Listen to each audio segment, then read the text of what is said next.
Pinagaling ni Jesus ang taong sinasaniban ng masamang espiritu. Dumating sila sa kabila ng lawa, sa lupain ng mga Geraseno.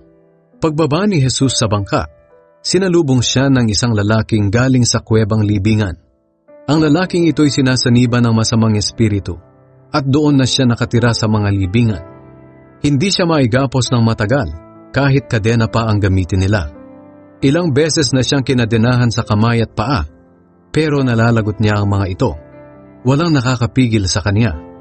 Nagsisisigaw siya araw at gabi sa mga libingan at kaburulan at sinusugatan ang sarili ng matatalas na bato. Malayo pa si Jesus ay nakita na siya ng lalaki. Patakbo siyang lumapit kay Jesus at lumuhod sa harapan niya.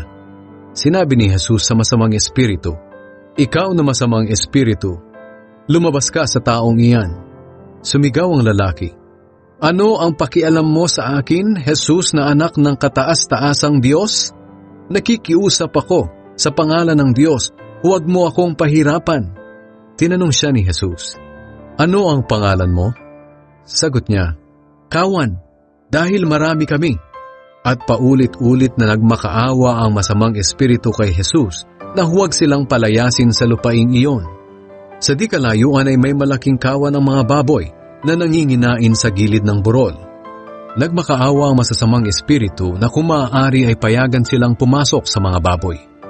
Kaya pinayagan sila ni Jesus. Lumabas ang masasamang espiritu sa lalaki at pumasok sa mga baboy. Nagtakbuhan ang may 2,000 baboy pababa ng burol. Nagtuloy-tuloy sa lawa at nalunod.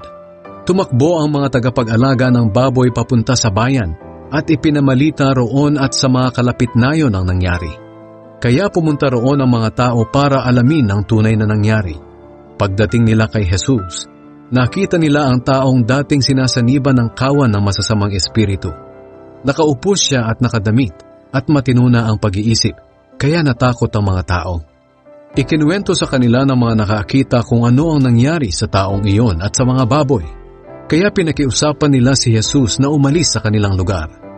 Nang sumasakay na si Jesus sa bangka, nakiusap sa kanya ang lalaking gumaling na isama siya, pero hindi pumayag si Jesus. Sa halip sinabi niya sa lalaki, "Umuwi ka sa pamilya mo at sabihin mo sa kanila ang lahat na ginawa sa iyo ng Panginoon at kung paano kanya kinaawaan." Kaya umalis ang lalaki at ipinamalita sa Decapolis ang ginawa sa kanya ni Jesus. At namangha ang lahat ng nakarinig tungkol sa nangyari.